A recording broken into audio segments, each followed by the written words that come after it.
This is IA Forward, your playbook for success as an independent insurance agent. Here to help you knock it out of the ballpark are your hosts, Shane Tatum and Tonya Lead. Welcome to IA Forward. And Shane, how's your bracket looking? It's not looking good because I forgot to turn mine in and then games had started. I just forgot to do it. I got busy. I was going from conference to conference and saw like people posting on social media, and I was just like, I need to do one. I always have to do my bracket because the first time I ever did one was for the Louisiana Bar Association, and all the attorneys got together and Mama's, you have to do this for me. And I am not a college basketball person. I enjoy watching the tournament. I enjoy the excitement of it, but I don't know college basketball the way I know football and baseball. And so I basically picked my bracket by uniforms and how I liked how their colors went together. And we won. Since then, I've learned more about college basketball than I've never done as well. There's a meme about people like you that pick brackets based on the prettiness of the uniforms and things like that. In the 7 years that you've known me, I've been pretty much a meme. At least once a month, they were something. That's right. That's right. All that being said, let's get started with insurance. And I'm going to wander a little bit before we get there. This weekend was the New Orleans Air Show, and my husband's brother and his wife flew in from North Carolina because their son, our nephew, was on the F-16 Viper demo team. Now, this is really cool. He's in the Air Force. This is a very elite team, the Viper demo team. It's a jet that goes fast. It's loud. It was really a neat weekend to get to spend the time with the pilot and the crew and just hang out with them. But since we were family, we got to have the VIP treatment. We had the parking pass to come in and park on the flight line and go to the receptions and all of that stuff. We get there early Saturday morning and we have our little VIP passes on. And Daniel was laughing and saying that it was like being back in the radio days again, that he didn't have to stand in line. So anyway, we've got our passes and we walk up to the gate, and the gentleman working the gate. And when I say this, I want to make sure that you understand I'm a huge supporter of our U.S. military. I have so much respect for the men and women of our U.S. military. And I am about as pro-America as it gets. So I do not want this to be perceived as me being negative against the men and women in our U.S. military. So we walk up to the first gate and the guy looks at us, and this is the main entrance. This is not the VIP entrance. You need to go down a gate. Cool. No problem. We go down a gate and we walk up to this gate and we have our passes, and the guy says, I'm sorry, this is the VIP gate for the Blue Angels. The Viper VIP gate is one gate down. Okay, no problem. So we walk down to the next gate and we walk in, and they look at our passes. They look at our IDs. We're on the list. They let us in. So we are now all the way down the flight line past where any airplanes except for the Blue Angels Fat Albert was parked. And we walk in and there is no one there. And when I tell you there is no one there, there's no one. So we wander over to Fat Albert, which is the Blue Angels C-130, which I've never seen close up. So this was really neat. Took some pictures there, and we start walking back toward the air show. Now, at this point, we've walked about half a mile down from the main gate. And we were thinking, okay, we're going to go down there because they've got something VIP-ish going on. No.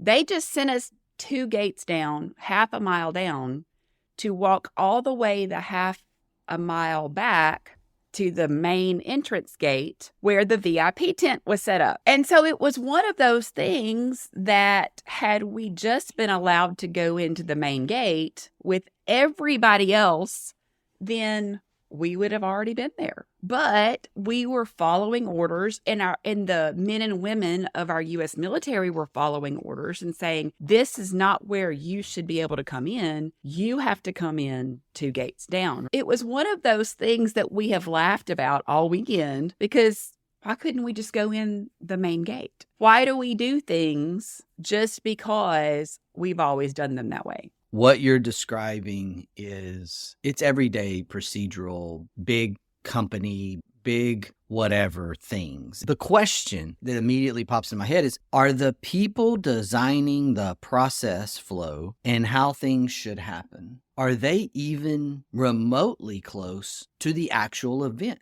This is one of my pet peeves. People designing things on paper, people designing things in models, and never actually walking to the process, like never actually doing the job, but designing the job for someone else. And then the workers, this is the problem with frontline, is the frontline people get the frustration. And we can really quickly segue this into so many things insurance, so many things independent agency. That's the thing that drives me crazy, is there's a really strong chance that this, let's have 3 gates, let's have different VIPs, let's do all these different things for different people, is something designed by someone who really isn't in it. They're really not the customer experience person, or even putting that thought in front of them is foreign. And yet we set things up based on the way it looks best on paper, and what's best on paper isn't always the best flow of how things should happen. What was really interesting too is they had the same challenge with their tents. You had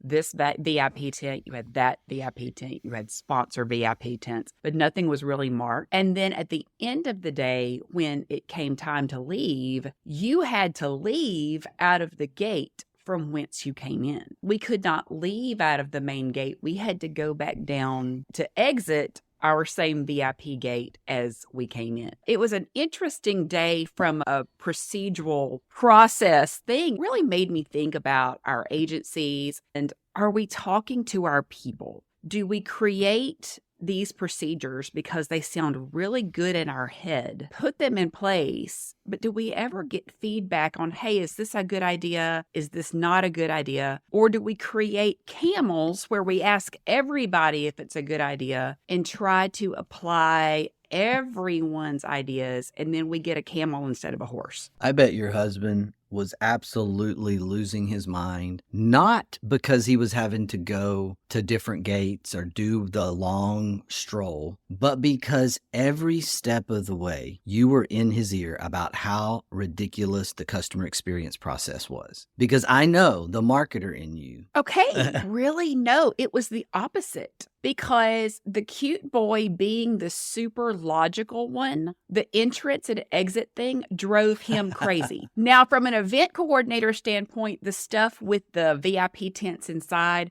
yeah, that was bugging me. And I did just tell them to wait. And I'm like, I'm going to run down to all of these tents and figure this out so not everybody's having to walk, because they're trying to go into different tents. And I'm like, no, that's a sponsored tent. That has logos on it. Don't do that. So yeah, from an inside perspective, that was more my thing. But yeah, the outside perspective was all Daniel. Okay. Makes sense. You're right, though. Not talking to our people and designing things, it's a bad habit, especially at the management level, leadership level. Not necessarily depending on size of organizations. Leadership, so much less to do with this. I tend to feel like people who are really strong in the leadership and not as strong in management, which ironically I test out there. That's why I love to manage managers and not manage non-managers. There's just something I've found a weakness of my own. So there's this thing that we do where, yes, the design on paper, the design on our mind can get so out of whack. And if we don't get to frontline, if we don't get to the person that is doing the work, that is doing the process, or we don't put our customer hat on and walk through the customer experience process, then we're really just self-absorbing ourselves. We're really just in a pride vacuum where we think we have the best answer. It's a good way to have a disaster, to not talk to the people that are doing the work. The best thing that we see within our agency network is that the agents that do the work first themselves before they actually go through the process of hiring staff. So starting out as a solopreneur, they actually are the ones that create some of the best workflows, the best customer experience, because they did it themselves. The agents that seem to struggle with it are the ones who have not done it themselves or have not done it themselves for a long period of time. And they may still be stuck in some process that's 10 or 15 years old, but they can't get their head around it because they're not asking their people. I'm at risk of this today. I'm at risk of designing things that don't work because I haven't done that work in a while. I fit into that bucket of that 10 to 15 year mark of, yeah, I've got 25 plus years. And yes, I did the work in those first 15 years a lot, but the last 10 has been different. Our world is different. Leadership is different. The number of people that I employ as a leader is completely different. So it just goes through this process where you have to recognize as an agency owner just where you are. And you may be the one that needs to design it because you're coming out of the dual or triple hat of worker bee, leader, owner, and now you're hiring people. Or you may be the person who already has 5, 6 employees and you're not actually frontline anymore. And if you're not frontline, you need to hit the pause button and talk to your people. Another place I see this being a challenge within the independent channel is when an agent is coming over from the exclusive world and they always did it this way working for Allstate, or they always did it this way working for Farmers, and expecting it to work the same way as an independent agent. Yeah, that's a big one that we've seen a lot. You have to step back from being too close to it in some cases too. You had this one company, one system, one thing, and a lot of times there is no management system. There might be a CRM from a sales pipeline standpoint, but even at that, when you do things in the carrier system from the agent facing side, you're doing things in the carrier system, and the carrier system and your system are somewhat one. That totally changes when you are now a choice model. When you are now working with 10, 15, 20 to 25, depending on your geographic area, when you're doing things like personal and commercial, when you're doing admitted, standard, preferred lines versus surplus lines, there's just so many different variables in the independent agency system that to approach it the exact same way, and I want to put an asterisk there and come back to this for a minute because I do have an opinion here. To do it the exact same way is going to lead to frustration. Now, that said, back to the asterisk, there is a model that I see working the best for agents leaving the captive system and starting an independent agency, going into the independent agency system. I know the answer to this one. Go ahead. Liberty Mutual. Yes, there is that answer, but I wasn't going there. That is one answer. Okay. But I wasn't going darn. there. See, I finally thought I had figured this out. The answer there is that we tend to see agents, I like to use the phrase swinging the pendulum. We see these agents that come out of the captive system, one trick pony, one market, one system. And then when they go into the independent agent market, it's just kid in the candy store. They go too far. And they become extremely inefficient because they went too far. You don't need 50 companies. You need enough companies and enough of a competitive portfolio. Even in today's crazy market, you need that. You need a good, solid portfolio. You do not need every company you run up against that beats you. That may be a bad idea. You spread yourself so thin and write with so many companies that you have gotten into this diminishing return environment where your efficiency goes out the door. So there's a balancing area in the middle that we like to best practice and talk to our members about. And it is this efficiency with choice. Even our surplus lines environment, we preach about efficiency. We think it's really important that you do business with one premium finance company so that all of your surplus lines billing is in one location. Those are things that are part of the learning curve that we've experienced and seen agents that go too far. And so to your point, they expect it to work the same way, they being the former captive agent, but it's not going to work the exact same way. But there's this middle efficiency ground that agents can get to where they can be choice and competitive and customer focused without losing all the efficiency gains that the captive system brings to the table. Some of our agents, when they come over from the captive world, think that their agencies are supposed to look the same way. They're supposed to have the same number of CSRs. They're supposed to send out the same marketing pieces because that's what worked for them in their former world. And when talking with new agents, it always scares me when they tell me, oh, I'm going to spend X amount of dollars, or I've taken out a loan to spend X amount of dollars to send these direct mail pieces because this is what worked for me when I was a brand new Allstate agent. I'm like, don't spend that money.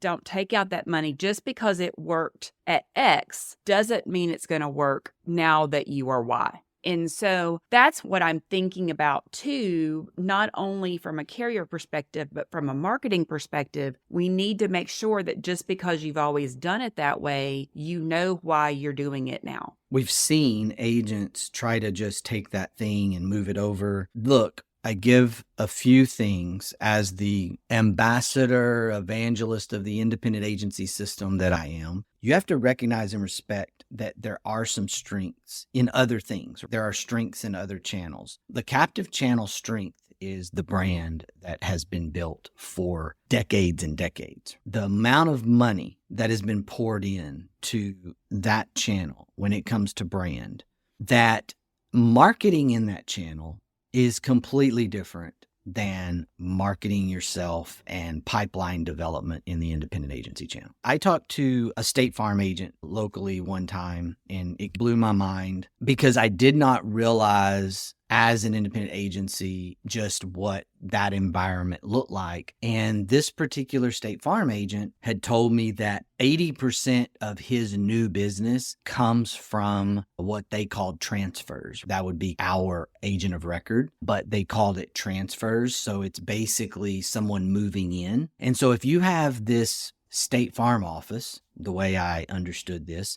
in a growing population area, then you can do quite a bit of business simply by being present in that area geographically, being that agent in that community, and getting transfers from people moving into that location. That blew my mind. I know we have agent of records, but we do not build marketing around agent of records. I understand there's a model for agent of records in commercial and how you go approach that, but I'm talking about building a marketing program around the expectation that you're going to grow a personal lines book specifically through agent of records. I don't love that in the independent agency system because still to this day, 60+% of the personal lines business in the market is still sitting in the captive and direct channels. We own about 34% of the market. So we have plenty of business to go get from the other channels versus going after our independent agency brethren and our peer group. And we build our marketing around attacking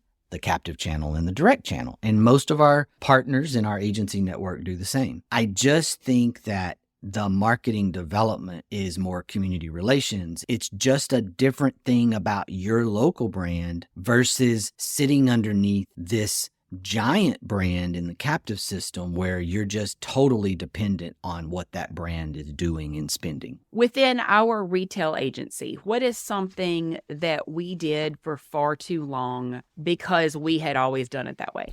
Probably this secondary, sometimes it was third communication on how we managed direct build notice of cancellations. Most of the personal lines, some of the commercial lines in the independent agency world is direct billed. In other words, the insurance company provides a billing option for the consumer. The consumer pays the insurance company directly. We receive a commission from the insurance company. That is direct billed business. So the fallout from the 80s, when everything was, or 90% of everything was what's called agency billing, was that agents were responsible for collecting the bill, canceling the policy, sending out the notices, doing all this stuff. It's a lot of transactional busy work around billing. Most of our management systems that were developed originally in the 80s were literally developed as accounting systems first, because insurance had this unique thing going on. We had a hard time as an industry letting go of notices, telling the customer things that the insurance company was already telling them. We went through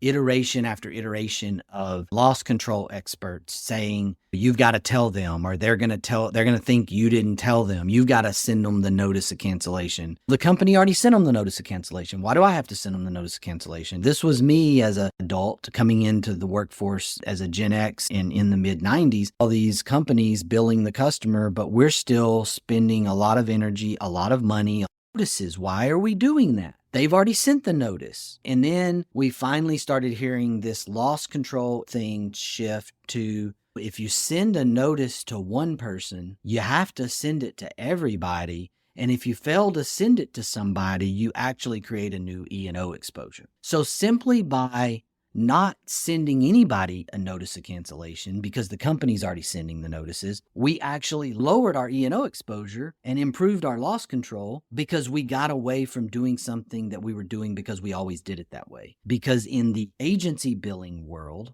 we had to do it that way, and we just let that come forward with us. That's what happens when there's this huge seismic shift in technology, in expectation, in consumer whatever. We have to be able to take a deep breath, take a step back, and look and say, okay, are we doing something that's actually creating more exposure than we should be, because we are not letting go of it, because we're still doing it because we've always done it that way? And that's the new risk, because we're moving faster and faster. We're not advocating change for the sake of change. And sometimes I see that happen as well, because our market is difficult right now. Maybe if I have this shiny object, or if I buy this, or I change the way I do this, then it's going to be better. It's not. The market is not shifting. Everybody is tired. Everybody is grumpy. It's going to take more of a mindset shift than a physical process shift to make what's going on right now in our industry better, which is a bit of a dichotomy from what we started talking about, saying that don't keep doing things simply because you've always done them that way. But I don't want us to go in and make changes simply because we think the changes are going to make it better. I think change just to change is just as bad as grow just to grow. Now, I understand if you're in the startup mode, if you're in your first 3 to 4 years of building your agency from scratch, growing your agency, you're in this grow just to grow mode as a salesperson. But as I hope you shift from just a salesperson to business owner, and you start really paying attention sooner the better around your KPIs, your key performance indicators, your ratios there, your financials as a business owner, you start paying attention to those things. I hope that you also think about it this way, that you don't just need to grow. And I have a mentor that's really taught me that, and I understand that better today than I did, say, 8 to 10 years ago, because I spent probably the first 20 years of my career always growing to grow, because I was a salesperson. And if you're a salesperson and you're not growing, you're dying. And all these little statements, phrases come out about an independent agency, because an independent agency, or an insurance agency really in any channel, is by default a sales organization. However, so much stuff has been pushed down over the last 3 to 4 decades to the agency that we are way more than just a sales organization. We are an experience organization. We're an advisory organization. We're a service organization. There's so much that is built into the independent agency system that we no longer can just simply be sales. It's just not the reality. And if you are still strictly sales, then you're probably going to find yourself at some point into a churn, or as fast as you got it coming in the front door. That's not profitable. Your carriers aren't going to love it, because carriers don't need to be operating retention percentage. That's just a fact. If you've got carriers operating within your book of less than 80%, they're not happy about it. I promise you. There's just this business owner shift, and there's this reality that grow to grow or change to change is not the answer. Basically, figure out what actually works and not what we think is working. Yes, that's amazing. Let's look at stuff that really works. Let's think about things that is actually moving our needle instead of things that just look cool or feel cool or some salesperson says this is going to change your life. Let's hold them accountable to that. Hey, I'm guilty of this. Multiple times guilty of this. I figured out that I'm a little bit trusting when it comes to people showing me really cool technology. And I'm like, I remember several years ago, oh, wow, really? This is going to change my life. And it did about half at best of what they said it was going to do. And it didn't change my life. It made my people's lives not so good. And I had to own that. I speak to you, as most times, from a position of failure, and a position of that experience is not always experience of success. Sometimes that experience, most of the time actually, before the success happens, there's an experience of failure. Yes, there's this thing out there about, believe it or not, that salespeople selling technology, selling a new thing, a new shiny object, might exaggerate just a little bit about the capabilities of their tool. A salesperson would do that? Supposedly, that's what I hear. Wow. That's what I hear. I just can't fathom. I know. Yeah. And this is coming from two salespeople. So that is the irony of this conversation. I'm going to leave us today with this quote from Bobby Unser. Success is where preparation and opportunity meet. Attitude to choice. Make a great one. Bye, y'all.